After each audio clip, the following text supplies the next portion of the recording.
Died, ఈ రెండు dead, died, రెండు మనకి కన్ఫ్యూజన్గా ఉంటాయి.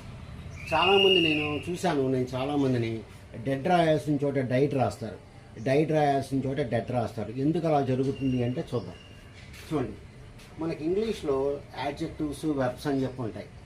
అవి సరిగా నేర్చుకోవడం వల్ల మనకి ఇబ్బంది వస్తుంది అనమాట. ఇప్పుడు మనం దాని గురించి డీటెయిల్డ్గా నేర్చుకొని అప్పుడు అసలు ఎప్పుడు ఏది వాడాలి అని చెప్పి చూద్దాం. ఇప్పుడు చూడండి, ఈ డైడ్ ఎలా వచ్చిందంటే డైడ్, డైడ్, ఇది డైడ్, డైడ్. దీన్ని ఏమంటామంటే మనం వెర్బ్ అని చెప్పండి. దీన్ని ఏమంటారు? వెర్బ్ అంటే దానిలో పని ఉంటుంది అనమాట.